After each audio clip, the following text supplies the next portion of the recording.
This is a Talking Audiobooks podcast sale alert for ChristianAudio.com's $5 fiction sale. This sale is obviously being held at ChristianAudio.com.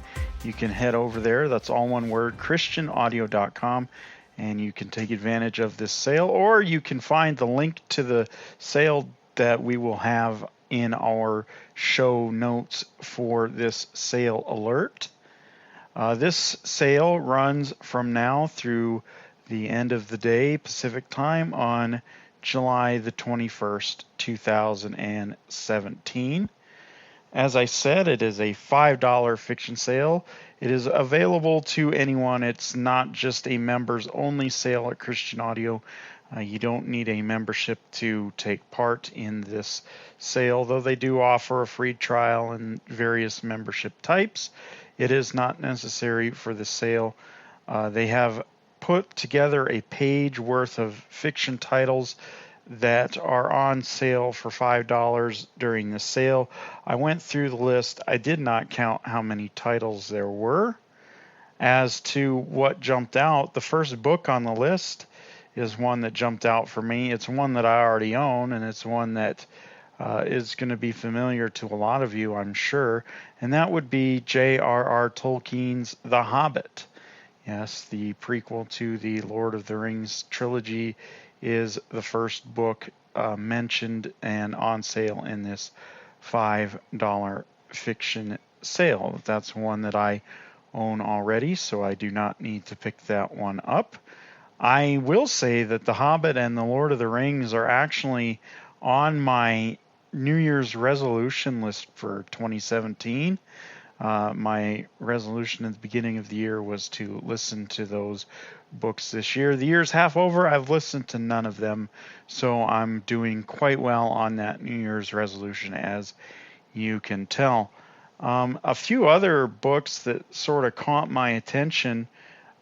This is, again, a mix of different genres of fiction and things.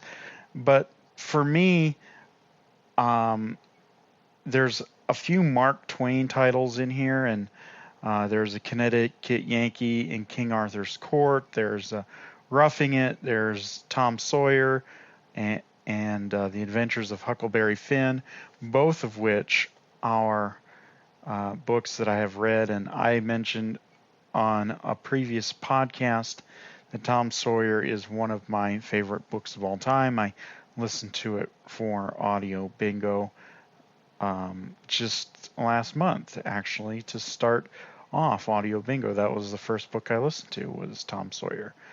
So to have those part of the sale, I think that's pretty interesting. But what is more interesting to me is the fact that Tom Sawyer Abroad and Tom Sawyer Detective are also included in this sale, and those are titles that really interest me because, as I said, Tom Sawyer is a favorite of mine. I haven't read Huckleberry Finn nearly as often. I have a amusing story about that book, though. A friend of mine who used to be a teacher and taught overseas for a while, he told me the story once about how he was reading the Adventures of Huckleberry Finn to some class that he was teaching, and one day he was going to read Huck Finn, and he inverted the first letter of Huck and the first letter of Finn, and it brought the proceedings to a halt temporarily, but then he soldiered on. So that's kind of my Huck Finn story. But anyway, I did not know until I was an adult that there were two more books in the series. Tom Sawyer Abroad is number 3, and Tom Sawyer Detective is number 4. And they're fairly short. Tom Sawyer Abroad, I believe, has a 3.5-hour running time, and Tom Sawyer Detective is only 2.5 hours long. Tom Sawyer Abroad, it's Tom and Huck and Jim travel over the Atlantic in a hot air balloon, so it's, a little bit different than your first introduction to Tom Sawyer in The Adventures of Tom Sawyer. And of course, Tom Sawyer the Detective is obviously a mystery But those are books that sort of appeal to me. I am debating whether or not I want to check them out. They're both narrated by Robin Field from Mission Audio, and can be had for just $5 from the ChristianAudio.com sale. Like I said, we will have a link to that sale in the show notes. I just want to remind you that ChristianAudio.com is not paying us to advertise this sale.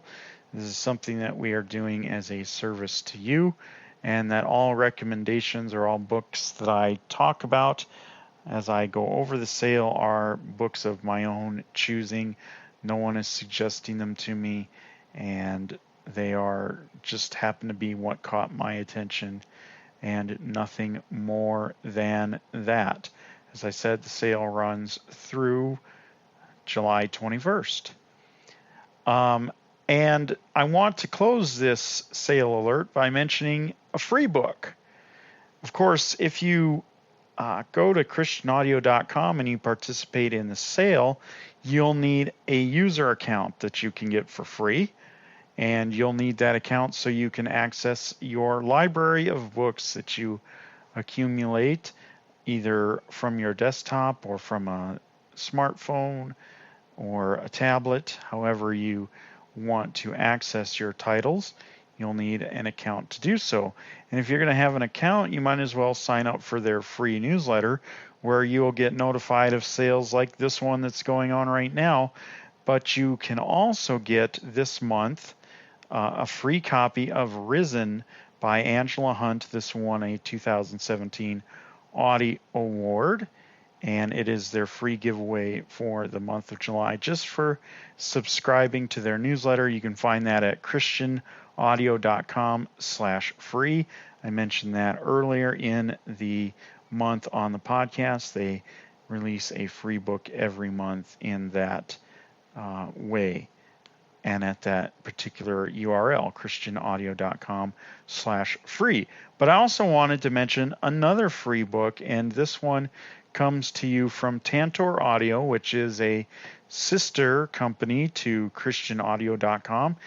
Both of these companies are under the Recorded Books banner, as is audiobooks.com as of a few months ago. And there are others. Highbridge is a division of Recorded Books as well. So they have quite the empire when it comes to audiobooks and sales and production and all those wonderful things. Well, Tantor also gives away free books each month as digital downloads.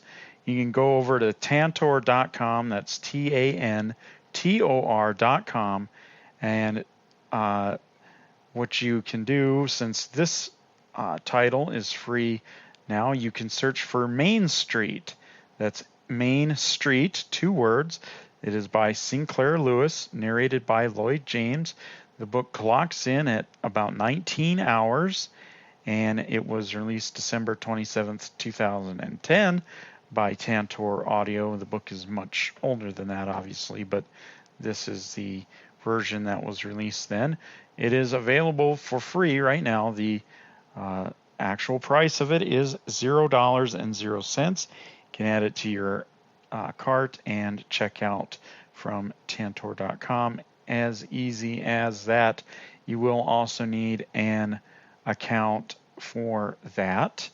I think what we'll do, just to be different, is we will play an excerpt of Main Street by Sinclair Lewis that you can listen to here. And if it interests you, you can head over to Tantor.com/ and you can get the book from there just by doing a search. And at the beginning of each month, if you go there and you click on categories and downloads, you can sort them by price, and the free book will always come up first if you sort them by price. And that's how I found out that Main Street is free right now. We will have a link to the book page in the show notes here as well, so you can just go click on that link and it'll take you to the book page, and you can click add to cart and go from there. You'll need a free account. These books come to you in zip files, so you can unzip them and add them to your iTunes library or whatever you want to do. You can put them on an MP3 player or whatever suits your fancy. But we're going to end this, and I will say goodbye and tell you to check out these sales if they have anything that you might find interesting, or just grab these free books if they interest you. But we're going to end with an excerpt from Main Street. And until next time, this has been a Talking Audiobooks podcast sale alert. And as we do every week, we want to encourage you to keep listening. The last faculty reception before commencement. In 5 days, they would be in the cyclone of final exams. The house of the president had been masked with palms, suggestive of polite undertaking parlors, and in the library, a 10-foot room with a globe and the portraits of Whittier and Martha Washington. The student orchestra was playing Carmen and Madame Butterfly. Carol was dizzy with music and the emotions of parting. She saw the palms as a jungle, the pink-shaded electric globes as an opaline haze, and the eye-glassed faculty as Olympians. She was melancholy at the sight of the mousy girls with whom she had always intended to get acquainted, and the half-dozen young men who were ready to fall in love with her. But it was Stuart Snyder whom she encouraged. He was so much manlier than the others. He was an even warm brown, like his new ready-made suit with its padded shoulders. She sat with him, and with 2 cups of coffee and a chicken patty, upon a pile of presidential overshoes in the coat closet under the stairs. And as the thin music seeped in, Stuart whispered, "I can't stand it. This breaking up after 4 years. The happiest years of life." She believed it. "Oh, I know. To think that in just a few days we'll be parting, and we'll never see some of the bunch again." "Carol, you gotta listen to me. You always duck when I try to talk seriously to you, but you gotta listen to me. I'm gonna be a big lawyer, maybe a judge, and I need you. And I'd protect you." His arm slid behind her shoulders. The insinuating music drained her independence. She said mournfully, "Would you take care of me?" She touched his hand. It was warm, solid. "You bet I would. We'd have bully times in Yankton, where I'm going to settle. But I want to do something with my life. What's better than making a comfy home and bringing up some cute kids and knowing nice, homey people?" It was the immemorial male reply to the restless woman. Thus to the young Sapphos spake the melon vendors. Thus the captains to Zenobia. And in the damp cave over gnawed bones, the hairy suitor thus protested to the woman advocate of matriarchy. In the dialect of Blodgett College, but with the voice of Sappho, was Carol's answer. "Of course, I know. I suppose that's so. Honestly, I do love children, but there's lots of women who can do housework, but if you have got a college education, you ought to use it for the world." "I know, but you can use it just as well in the home, and gee, Carol, just think of the bunch of us going out on an auto picnic some nice spring evening." "Yes." "And sleigh riding in the winter, and going fishing." Blar! The orchestra had crashed into the soldiers' chorus, and she was protesting, No, you're a dear, but I want to do things. I don't understand myself, but I want everything in the world. Maybe I can't sing or write, but I know I can be an influence in library work. Just suppose I encouraged some boy and he became a great artist. I will do it. Stuart, dear, I can't settle down to nothing but dishwashing." 2 minutes later, 2 hectic minutes, they were disturbed by an embarrassed couple also seeking the idyllic seclusion of the overshoe closet. After graduation, she never saw Stuart Snyder again. She wrote to him once a week for 1 month. Talking Audiobooks is a trademark of Kenjoy Media, produced by Kenjoy Media, copyright 2017, all rights reserved.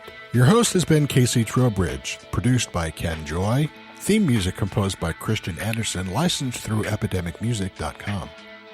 Visit our website at talkingaudiobooks.com, follow us on Twitter at Talking Audio, follow us on Facebook at Talking Audiobooks, and subscribe to the Talking Audiobooks YouTube channel. Here's a disclaimer. Various sponsors, like Audible.com, help make this podcast possible. However, they are not responsible for its content. They don't dictate what we talk about or what books we share with you, and therefore the opinions that you hear on here are unfortunately those of the host and our guests. We'd love to hear from you, so email us at feedback@talkingaudiobooks.com. Tell us what audiobooks you're listening to, what you've liked in the past, narrators that you like. Ask us questions, anything. It's for your feedback. Feedback@talkingaudiobooks.com. That's it. See you next time on Talking Audiobooks.